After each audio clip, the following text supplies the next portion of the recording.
बिस्मिल्लाहिर्रहमानिर्रहीम। Welcome to the cook with Noore. अस्सलाम वालेकुम।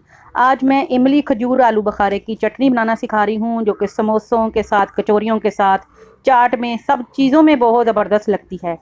तो बिस्मिल्लाहिर्रहमानिर्रहीम के साथ शुरू करते हैं। ये मैंने आलू बुखारे जो हैं ये मैंने भिगोए हुए थे 4 से 6 घंटे भिगो के, तो इनका पल्प निकाला है आलू बुखारों का। 1 कप जितना आलू बुखारों का पल्प है, यानी कि उसकी पेस्ट है।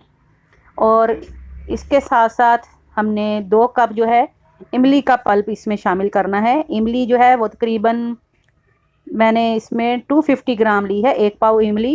और उसको 2-3 घंटे भिगो के, तो उसका भी पल्प निकाल के मैंने ठंडा होने के लिए रख दिया था।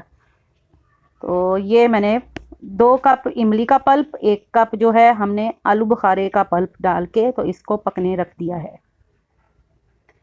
अब ये देखें, हल्का सा अभी 5 मिनट हुए हैं, थोड़ा थोड़ा सा इसका जूस निकलना शुरू हुआ है पल्प का। तो इसके अंदर जो मसाले हम शामिल करेंगे, पहले ये खजूरें हमने भिगोई हुई थी, जो ये भी इसमें शामिल कर रही हूँ गुठली निकाल के। तो फिर ये खजूरें हल्की सी मसली हैं मैंने हाथों से।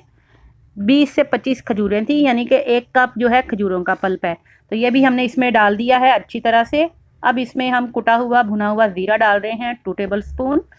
काला नमक इसमें शामिल करेंगे 1 टेबल स्पून।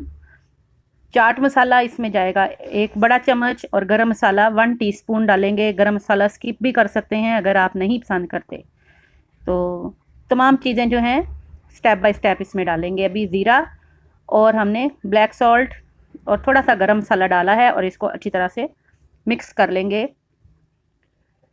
बहुत ही टेस्टी और हेल्दी आपकी ये सॉस तैयार होगी, टैमरेंट इमली खजूर की चटनी। अब ये चीनी भी मैंने इसमें 1 कप जितनी चीनी शामिल कर दी है। चीनी आप ब्राउन शुगर भी डाल सकते हैं, इसकी जगह गुड़ भी डाल सकते हैं, जो भी आपको पसंद हो आप डाल लीजिए। मैंने रेगुलर शुगर ऐड की है। लॉकडाउन में बहुत ही स्पेशली रिफ़्रेशिंग आपकी ये इमली खजूर आलू बुखारे की चटनी जो है तैयार होगी। ये देखें, गाढ़ी होने पे आ गई है। मैंने इसमें पानी शामिल नहीं किया, क्योंकि जब हमने पल्प बनाया तो उसमें ऑलरेडी पहले ही थोड़ा थोड़ा पानी था, तो इसलिए आप मज़ीद इसमें पानी नहीं डाला। इसको पकने देंगे। ये तकरीबन इसको पकते हुए आधा घंटा हो गया है। स्लो फ्लेम पे मैंने बनाया है इसको।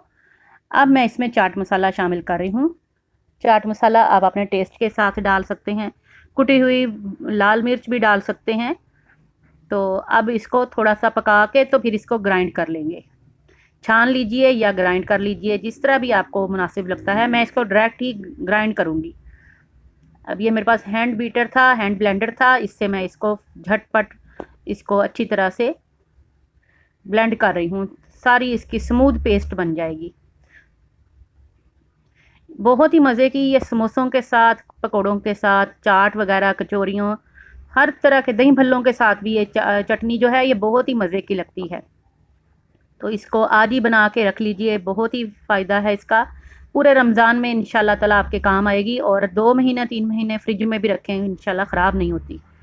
तो इसको पकने देंगे। अब हम मज़ीद हाई फ्लेम पे इसको पकने देंगे। 10 मिनट ये मज़ीद पकाया है, और कलर देखें इसका कितना प्यारा हो गया है। तो आप लोग भी ज़रूर इसको बना लीजिएगा, बल्कि आज ही बना के रख लीजिए। 2 से 3 महीने ये फ्रिज में बिल्कुल भी ख़राब नहीं होती। तो उम्मीद करती हूँ आज की रेसिपी इमली खजूर और आलू बुखारे की चटनी आपके बहुत ही काम आएगी। तो कमेंट बॉक्स में मुझे ज़रूर बताइएगा कि आज की ये रेसिपी कैसी लगी। दुआओं में याद रखिएगा, अपना ख्याल रखिएगा। अल्लाह ताला आप सबको खुश रखे, आबाद रखे, शाद रखे। Take care. अल्लाह हाफिज़।